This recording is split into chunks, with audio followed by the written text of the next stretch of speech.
Bonsoir et bienvenue sur Night Plus d'Étoiles. Je suis Orion et ce soir je vous propose un grand résumé de la deuxième saison de Night Plus d'Étoiles.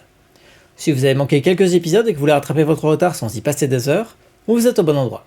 Mais d'abord, générique.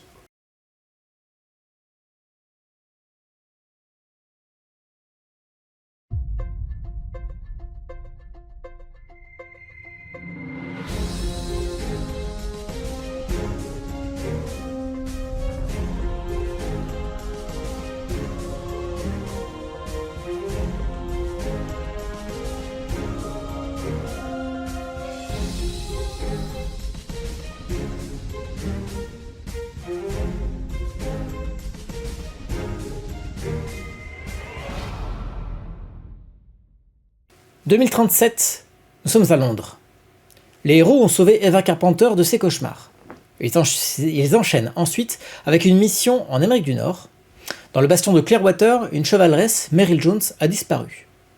Arrivant sur place sous couverture, nos trois héros découvrent que la ville est particulièrement glaciale, sous une nuit dense. Seul le bar central accueille un peu de vie et d'animation. Il s'y produit un artiste de talent, Angus Holman. L'enquête sur Meryl Jones permet de la retrouver avec d'autres disparus dans une Syrie hantée. Mais le retour à Clearwater se fait dans des conditions assez particulières. Les héros découvrent que la ville, en effet, est assiégée par des esclaves du masque, menés par une entité appelée le Collectionneur. Ce dernier menace les héros, mais finit par obtenir ce qu'il cherchait, la vie d'Angus. C'est Iseut qui lui offre en échange de la libération de la ville. Ce marché, et un accès de folie meurtrière d'Ewen, oblige le Knight à faire le procès public de ses chevaliers. Nos héros sont sanctionnés et privés de leur méta-armure. Démis de leur fonction, les héros sont missionnés au babysitting d'Eva Carpenter à nouveau, qui se sent toujours persécutée. Mais ils n'ont pas le temps de la rencontrer que la jeune violoniste est enlevée au sein de l'Arche, de Londres. Enquêtant sur sa disparition, ils rejoignent Paris et remontent sa trace jusqu'au Louvre. À l'intérieur de cet endroit maudit, ils découvrent la présence d'un chevalier noir surnommé Silence, et de communautés de survivants plus ou moins affectés par les ténèbres. Ils s'enfoncent dans l'antre du collectionneur pour libérer Eva et d'autres artistes retenus. Cette mission aura de grands retentissements dans le monde des arts, d'autant plus que les pratiquants des arts de la forme sont clairement victimes de la mort de leur art. La libération d'artistes vient apporter un vent d'espoir sur le monde. L'une de ces artistes, renommée, Mia Gaspini, s'apprête à ouvrir un centre d'exposition artistique mondial, le Don de l'Art, à Naples. L'événement fait grand bruit et attire les foules.